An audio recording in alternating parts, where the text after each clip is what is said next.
Welcome. আজকে যেই বিষয়টা নিয়ে কথা বলবো সেটা হচ্ছে ভ্যালিডিটি বা যথার্থতা। ভ্যালিডিটি বাংলায় আমরা বলছি যথার্থতা। আচ্ছা, আমরা দেখি যে আদর্শায়িত অভিক্ষায় বা একটা স্ট্যান্ডার্ডাইজড টেস্টে অনেকগুলো বৈশিষ্ট্য রয়েছে, যেমন যথার্থতা, নির্ভরযোগ্যতা, নৈর্ব্যক্তিকতা বা অবজেক্টিভিটি, ডিসক্রিমিনেটিং পাওয়ার, ডিফিকাল্টি ভ্যালু, প্রপার ইনস্ট্রাকশন, সেটাকে যাতে আমরা কম্পেয়ার করতে পারি, সেটাকে যাতে আমরা ইউজ করতে পারি, তার যাতে একটা ইউটিলিটি থাকে। তো এরকম অনেকগুলো কিন্তু এক বৈশিষ্ট্য রয়েছে একটা আদর্শায়িত অভিক্ষার বা একটা স্ট্যান্ডার্ডাইজড টেস্টের। এবং আমরা দেখছি যে স্ট্যান্ডার্ডাইজড টেস্ট কিন্তু যে কেউ তৈরি করতে পারে না। ঠিক আছে, স্ট্যান্ডার্ডাইজড টেস্ট অবশ্যই একজন এক্সপার্ট দ্বারা তৈরি হবে এবং সেটাতে আমরা দেখি যে প্রপার স্ট্যান্ডার্ডাইজড করতে গেলে অনেক সময় লাগে, অনেক শ্রম দরকার তার পেছনে, এবং অর্থরও প্রয়োজন, এবং অবশ্যই একজন এক্সপার্টের প্রয়োজন। তো এই স্ট্যান্ডার্ডাইজড টেস্টের একটা প্রধান শর্ত হচ্ছে বা বৈশিষ্ট্য হচ্ছে ভ্যালিডিটি বা যথার্থতা। ঠিক আছে। আচ্ছা, কোনো একটা টেস্টের মধ্যে বা টুলসের মধ্যে অনেক ধরনের কিন্তু সমস্যা আসতে পারে, যেমন কনস্ট্যান্ট এরর হতে পারে বা স্থায়ী ত্রুটি হতে পারে। ঠিক আছে, পরিবর্তনশীল ত্রুটি হতে পারে, যে একটা টেস্ট করা হচ্ছে তার রেজাল্টটা বারবার চেঞ্জ হয়ে যাচ্ছে। তো এরকম অনেকগুলো সমস্যা আসতে পারে। তার মধ্যে যেই সমস্যাটা রয়েছে কনস্ট্যান্ট এরর, কি রয়েছে কনস্ট্যান্ট এরর এরর বা স্থায়ী ত্রুটি, এটাকে দূর করার জন্যই এসেছে হচ্ছে ভ্যালিডিটি। ক্লিয়ার হলো? তো ভ্যালিডিটি কি আমরা এবার জানবো। আচ্ছা, আমি যেই বৈশিষ্ট্য পরিমাপ করার জন্য বা যেই স্কিলটাকে মেজার করার জন্য আমার টেস্ট আইটেমগুলো তৈরি করেছি বা টুলসটা তৈরি করেছি, সেই বৈশিষ্ট্যগুলোকে এক্স্যাক্ট মেজার করতে পারছে কিনা, সেটাই হচ্ছে ভ্যালিডিটি। এক কথায় যদি বলি, আমি কারো কগনিটিভ কগনিটিভ ডেভেলপমেন্ট ডেভেলপমেন্ট মাপার জন্য আমি একটা টেস্ট আইটেম তৈরি করেছি বা একটা টুলস তৈরি করেছি। ঠিক আছে, এবার সেই টেস্ট আইটেমটা, ঠিক আছে, সেই কগনিটিভ ডেভেলপমেন্টটাকে সত্যি সত্যি মেজার করতে পারছে কি না, সেটাই বলে দেয় যথার্থতা। যদি সত্যি সত্যি সেটাকে মেজার করতে পারে, ঠিক আছে, তাহলে সেটা ভ্যালিড। যদি না পারে তাহলে কিন্তু সেটা ভ্যালিড না। ঠিক আছে। আচ্ছা, তো এবার এই যে ভ্যালিডিটিটা রয়েছে না, আমরা জানি যে আমাদের সোশ্যাল সায়েন্সে বা আমাদের হিউম্যানিটিস যে সাবজেক্টগুলো আছে সেখানে অ্যাকচুয়াল ট্রু ভ্যালু বা অ্যাকচুয়াল অ্যাবসলিউট জিরো যেটাকে বলছে সেটা কিন্তু আমরা পাই না, আমরা relative pi. Relative in nature, অর্থাৎ আপেক্ষিক হয়। ঠিক আছে, মানে এক কথায় বলতে গেলে যে 2+2 যদি আমি করি সায়েন্সে, আমি এটাকে 4 পাবো, তাই তো। কিন্তু সোশ্যাল সায়েন্সে এটা 3.5 থেকে 4.5 পর্যন্ত হতে পারে। এটাকেই বলছে আপেক্ষিক বা রিলেটিভ ইন নেচার। তো ভ্যালিডিটিটা ওই রকমই আমাদের সোশ্যাল সায়েন্সে কিন্তু এক্স্যাক্ট হয় না, এটা হচ্ছে রিলেটিভ ইন নেচার হয়। আচ্ছা, এইবার এই ভ্যালিডিটির অনেকগুলো টাইপস আমরা দেখতে পারি। ঠিক আছে, সেই টাইপসগুলোকে আমি বোর্ডে লিখে নিচ্ছি সময়টা বাঁচানোর জন্য। আচ্ছা, আমি লিখে নিয়েছি। প্রথমে আমরা ভ্যালিডিটির টাইপসকে আমরা তিনটে ভাগে ভাগ করি। একটা হচ্ছে সাবজেক্টিভ জাজমেন্ট, যেখানে সাবজেক্ট জাজ করে, নিজের ব্যক্তিগত প্রভাবটা আমরা এই ভ্যালিডিটির মধ্যে দেখতে পারি। আমি আসবো। আচ্ছা, তারপর আরেকটা দেখতে পারি এম্পেরিক্যাল বা পরীক্ষামূলক। আচ্ছা, এবং আরেকটা দেখতে পারি সেটা হচ্ছে এই দুটোর সংমিশ্রণ, অর্থাৎ সাবজেক্টিভ জাজমেন্ট থাকবে এবং এম্পেরিক্যাল, এই দুটো একসঙ্গে নিয়ে এই সাবজেক্টিভ জাজমেন্ট প্লাস হচ্ছে এম্পেরিক্যাল। আচ্ছা, সাবজেক্টিভ জাজমেন্টে আমি বললাম যে দেখেই বলে দেওয়া যাবে কোনো একটা সাবজেক্ট বা কোনো একটা ব্যক্তির প্রভাব যেখানে থাকে, সেটাই হচ্ছে সাবজেক্টিভ জাজমেন্ট। তো এর টাইপসের মধ্যে প্রথম যেটা রয়েছে সেটা হচ্ছে ফেস ভ্যালিডিটি। ফেস ভ্যালিডিটি শব্দটা শুনেই বোঝা যাচ্ছে যে দেখেই বলে দেওয়া যাচ্ছে, অর্থাৎ ফেস দেখেই বলে দেওয়া যাচ্ছে আমি কোনো একটা আইটেম তৈরি করেছি। ঠিক আছে, এবার সেই আইটেমটার আমি কোনো একটা এক্সপার্টকে দেখালাম যে সেই টুলসটার মধ্যে বা টেস্টটার মধ্যে প্রতিটা যে আইটেমগুলো যে রয়েছে, ঠিক আছে, সেই আইটেমগুলো ভ্যালিড কিনা কোনো একটা এক্সপার্টের সাহায্য নিয়ে আমি ভ্যালিডিটিটা চেক করে নিলাম। এটাই হচ্ছে ফেস ভ্যালিডিটি। তো ফেস ভ্যালিডিটি যেমন খুব অল্প সময়ের মধ্যে চেক করা যায়,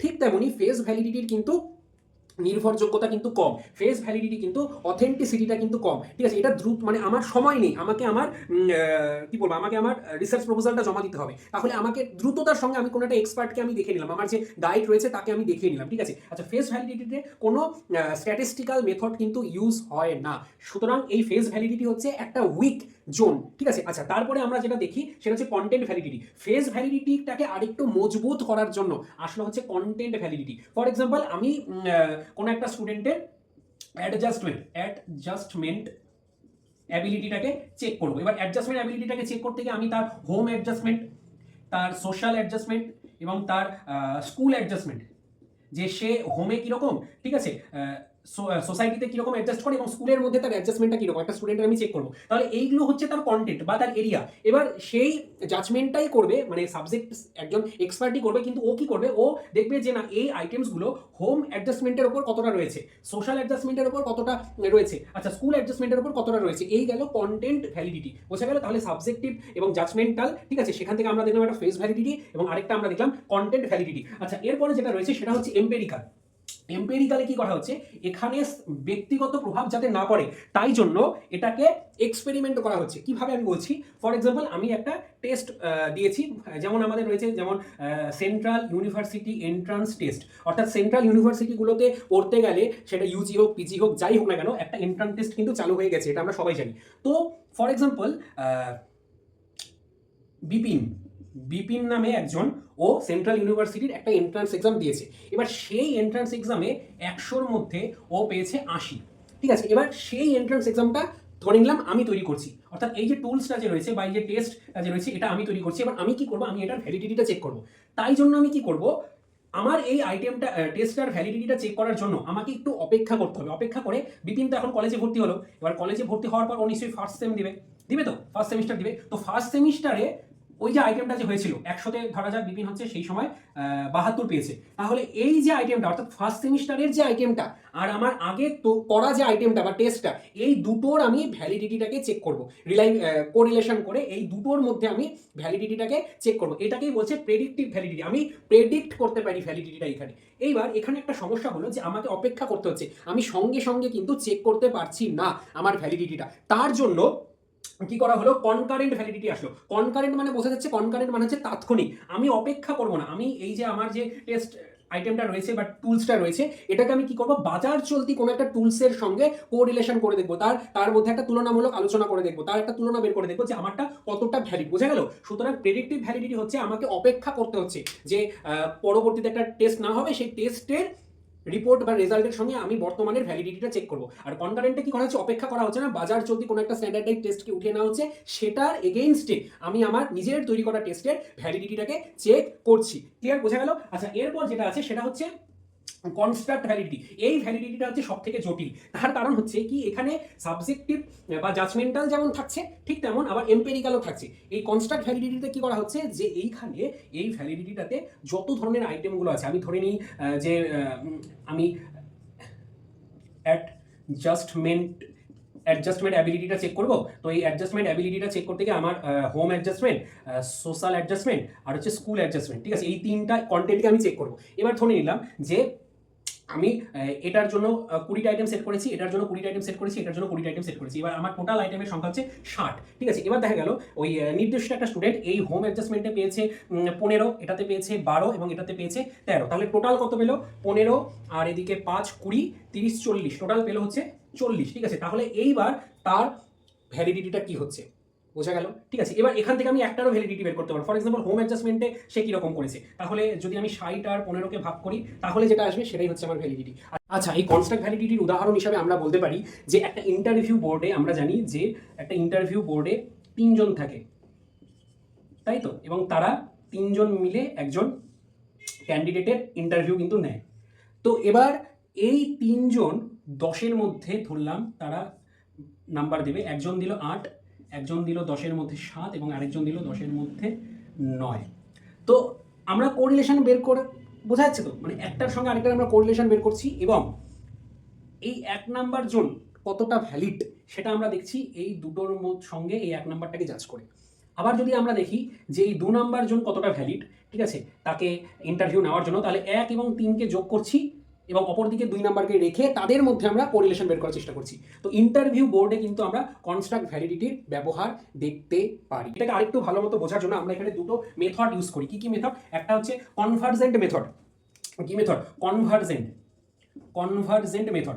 ফর এক্সাম্পল যে 2016 সালে এসএসসি হয়েছিল, ঠিক আছে, আবার 2025 সালে এসএসসি হলো। এবার 2016 সালের এসএসসির যে এডুকেশন কোশ্চেনটা ছিল এবং 2025-এর যে এডুকেশন কোশ্চেনটা ছিল, এই দুটোর মধ্যে আমি কম্পেয়ার করব, ঠিক আছে। তাহলেই আমার, ধরে নিলাম আমি এই 2025-এর যে টুলসটা রয়েছে সেটার ভ্যালিডিটিটা আমি চেক করব, তাহলে আগেরটার সঙ্গে তুলনা করলেই আমার হয়ে যাবে। আচ্ছা এরকমই একটা আছে, সেটা হচ্ছে ডাইভারজেন্ট। এখানে কি করা হচ্ছে যে আমি আগের নির্ভর করছি না। 2025-এ এসএসসিতে হিস্ট্রির আমি একটা পেপারকে উঠালাম, হিস্ট্রি, আর 2025-এ আমি এডুকেশনের একটা পেপারকে উঠালাম। এবার এই দুটোর মধ্যে আমি রিলেশন বের করব যে হিস্ট্রির যে ভ্যালিডিটি, ঠিক আছে, তার সঙ্গে এডুকেশনের যে ভ্যালিডিটি, সেটার আমি একটা রিলেশন বের করার চেষ্টা করব, মানে তাদের মার্কসের মধ্যে ভ্যালিডিটিটা চেক করার জন্য। এই রিলেশনটা যত লো হবে, ঠিক আছে, তত আমার ভ্যালিডিটিটা বাড়বে।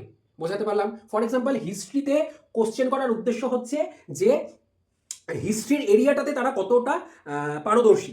উদ্দেশ্য কিন্তু আলাদা, যদিও তাদের জ্ঞানমূলক, বোধমূলক, সঞ্চালনমূলক রয়েছে, ঠিক আছে, কিন্তু হিস্ট্রির যদি পার্সপেক্টিভে আমরা ভাবি, তাহলে হিস্ট্রি বিষয়টাকে তারা কতটা আত্মস্থ করতে পারছে, এটা হচ্ছে হিস্ট্রি কোশ্চেনটার উদ্দেশ্য। আর আমাদের এডুকেশনের উদ্দেশ্য হচ্ছে এডুকেশন বিষয়টাকে কতটা সে আত্মস্থ করতে পারছে। সুতরাং দুটো টেস্ট আইটেম যদি একই ধরনের হয়ে যায় তাহলে, এবং তাদের মধ্যে যদি কোরিলেশনটা হাই হয়, তাহলে আমার ভ্যালিডিটিটা কিন্তু কমে যাবে। দুটোকে দুই পথের হতে হবে, বোঝা যাচ্ছে? সুতরাং কোরিলেশনটা এদের মধ্যে যতটা কমবে ততটা আমার কি হবে, ততটা আমার ভ্যালিডিটি কিন্তু হাই হবে। কোরিলেশন হাই হলে ভ্যালিডিটি কমে যাবে, কোরিলেশন লো হলে আমার ভ্যালিডিটিটা বাড়বে। তো এই ভ্যালিডিটিটা মানে চেক করা হচ্ছে খুব কঠিন।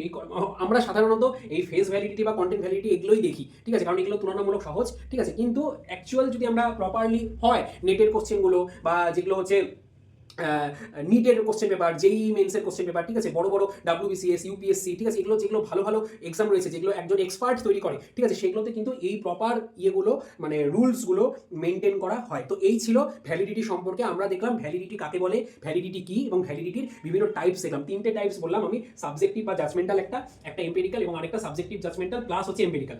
এটার মধ্যে আমরা দেখলাম ফেস ভ্যালিডিটি, কন্টেন্ট ভ্যালিডিটি, আচ্ছা এখানে আমরা দেখলাম প্রেডিক্টিভ ভ্যালিডিটি, কনকারেন্ট ভ্যালিডিটি, এবং এখানে আমরা দেখলাম কনস্ট্রাক্ট ভ্যালিডিটি। ফেস ভ্যালিডিটি মানে হচ্ছে দেখেই বলে দেওয়া যাচ্ছে, ঠিক আছে, যেমন কারো উচ্চতা যদি 6 ফুট হয়, তাহলে আমরা রাস্তাঘাটে দেখেই বলে দিই না যে এই ছেলেটা ফিজিক্যাল স্ট্রাকচারটা ভালো আছে, ঠিক আছে, তাহলে সে ডিফেন্সে যেতে পারে। আমরা দেখেই বলে দিচ্ছি যে ডিফেন্সে যাওয়ার জন্য ভাই তুমি ভ্যালিড, দেখেই বলে দিচ্ছি। তারপর সেটাকে আরেকটু কি বলো, আরেকটু নিখুঁত করার জন্য আসলে কন্টেন্ট ভ্যালিডিটি, যে সমস্ত কন্টেন্ট বা এক্সাম্পল যদি আমি একটা দিই, যে এসএসসিতে 2025 সালে যেই এক্সামটা হলো, ইউনিট ছিল 10টা, সেই 10টা ইউনিট থেকে প্রশ্ন করা হয়েছে, তো ক্লিয়ার। আচ্ছা, তারপরে প্রেডিক্টিভ ভ্যালিডিটি, যে আগে আমি একটা টেস্ট নিয়েছি, ঠিক আছে, সেটার টেস্টের জন্য আমাকে অপেক্ষা করতে হচ্ছে ভবিষ্যতে একটা কোনো টেস্টের ওপরে, সেটা হচ্ছে প্রেডিক্ট করতে হচ্ছে। আচ্ছা, তারপরে কনকারেন্ট ভ্যালিডিটি, বাজার চলতি কোনো একটা টেস্টের সঙ্গে আমি তুলনামূলক আলোচনা করে দিচ্ছি। আচ্ছা, তারপরে কনস্ট্রাক্ট ভ্যালিডিটি, এখানে কি করা হচ্ছে কনভার্জেন্ট এবং ডাইভারজেন্ট, ঠিক আছে, এবং এই ভ্যালিডিটিটা হচ্ছে সব থেকে অথেন্টিক। ক্লিয়ার হলো এই পর্যন্ত? ধন্যবাদ।